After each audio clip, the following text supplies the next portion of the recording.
한국어 고급 학습자 여러분을 위한 침층 분석 시간입니다. 오늘은 한국 현대문학에서 정말 중요한 두 작품이죠. 우리들의 일그러진 영웅, 그리고 우상의 눈물. 이 두 작품을 통해서 1980년대 한국 사회와 그 안에서의 정체성 문제를 좀 깊이 들여다보려고 해요. 네, 안녕하세요. 이 두 작품이 그 1980년대라는 특정 시대를 다루고 있긴 한데요.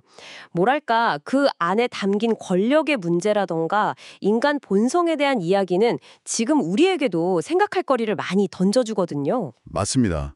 그래서 오늘은 단순 줄거리 소개가 아니라 이 작품들 속의 핵심 어휘들, 특히 좀 고급 어휘들을 파헤쳐보면서 그 의미와 쓰임새를 확실하게 짚어보는 게 목표입니다. 네, 아주 좋은 접근이라고 생각합니다. 특히 일그러진이라든지 우상 같은 단어들은 그냥 단어 뜻만 알아서는 그 깊은 의미를 놓치기 쉽죠. 작품 전체를 이해하는 열쇠가 될 수 있거든요. 그럼 바로 그 첫 번째 키워드, 우리들의 일그러진 영웅, 제목에 나오는 일그러짐부터 시작해볼까요? 이게 그냥 얼굴이 찌푸려졌다 이런 뜻은 아니잖아요? 아, 그럼요. 훨씬 깊은 의미죠. 단순히 삐뚤어졌다, 왜곡됐다를 넘어서 그 시대 교실, 더 나아가서는 한국 사회 전체의 그 비정상적인 권력 구조 자체를 상징한다고 봐야 해요. 일그러진. 그 일그러진 권력의 중심에 엄석대가 있고요. 네, 바로 엄석대죠. 근데 이 엄석대의 지배 방식이 좀 흥미로운데요. 그냥 힘으로 찍어 누르는 게 아니란 말이죠. 아, 폭력만은 아니다. 그렇죠. 오히려 아이들이 스스로 자발적으로 동의하고 따르게 만드는 아주 교묘한 방식이에요. 이걸 이제 그람시가 말한 헤게모니 개념으로 설명해 볼 수 있을 것 같아요. 헤게모니요?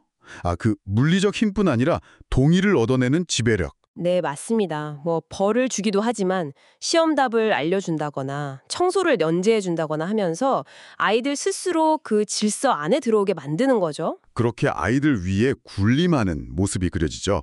군림하다. 이 동사는 보통 왕이 백성 위에 군림했다. 이렇게 쓰이잖아요. 그렇죠. 근데 엄석대가 딱 그 모습인 거예요. 교실이라는 작은 왕국에서 절대 권력자로 군림하는 거죠. 그는 반 학생들 위에 군림했어요. 이렇게 쓸 수 있겠네요. 그리고 그런 권력자가 부당하게 힘을 휘두르는 걸 우리가 횡포라고 부르잖아요. 네, 명사 횡포. 딱 맞는 단어죠. 엄석대의 행동은 그냥 반항하는 애 때리는 수준이 아니라 자기 이익을 위해서 권력을 남용하는 그야말로 횡포를 보여주는 거예요. 이런 교실 모습이 당시 1980년대 한국 사회의 권위주의적인 단면을 그대로 보여준다는 해석이 많고요. 네, 하나의 축소판이라고 볼 수 있죠. 이런 억압 아래서 인물들이 느끼는 감정도 중요하게 봐야 하는데요.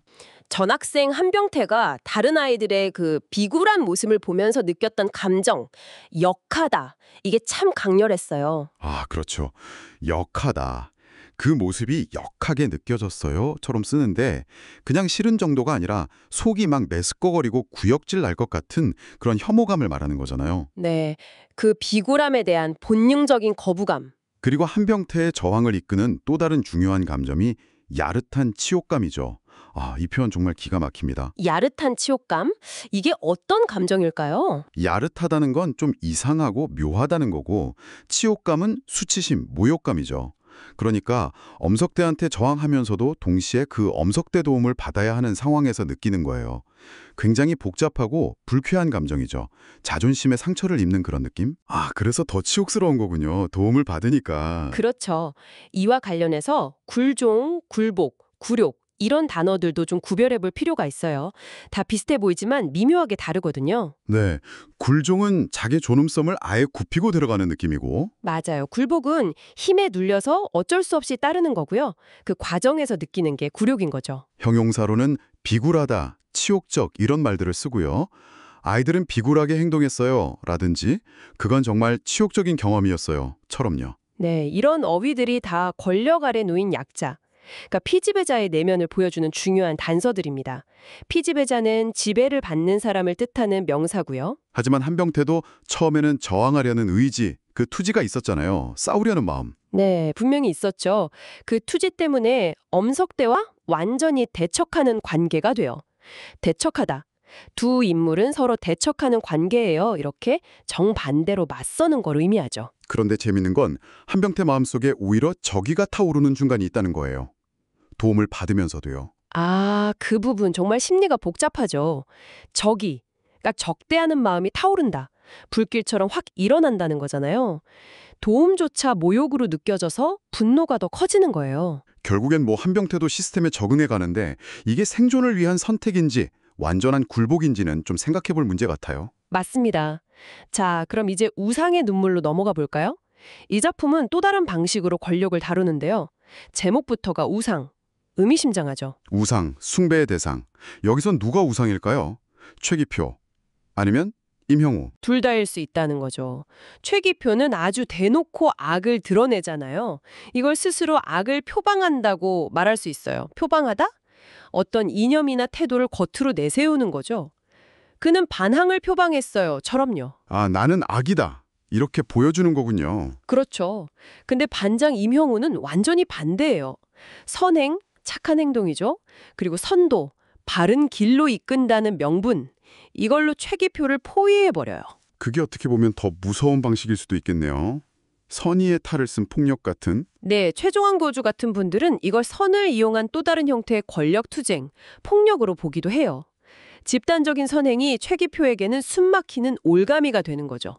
결국 두 작품 다 방식은 달라도 권력 아래에서 인간의 존엄성이 어떻게 되는가, 이 문제를 파고드는 것 같아요. 정확합니다. 존엄성, 인간으로서 당연히 존중받아야 할 가치, 이 명사가 핵심이죠.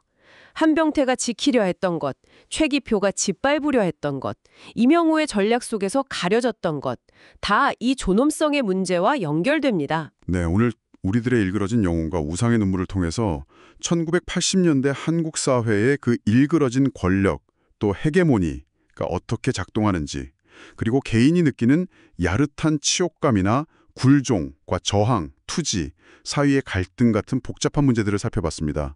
또 표방하다, 선행, 선도 같은 어휘들도 짚어봤고요. 네, 이 모든 이야기들이 결국은 인간 존엄성이라는 가치로 모아지는 것 같습니다. 오늘 살펴본 이 어휘들과 이야기들이 여러분의 한국어 실력 향상뿐만 아니라 한국 사회를 좀 더 깊이 이해하는데 도움이 되었으면 좋겠습니다. 네, 분명히 그럴 거라고 생각합니다. 문학 작품 속에 이런 표현들이야말로 살아있는 언어니까요. 마지막으로 여러분께 질문 하나를 던지면서 마무리하겠습니다.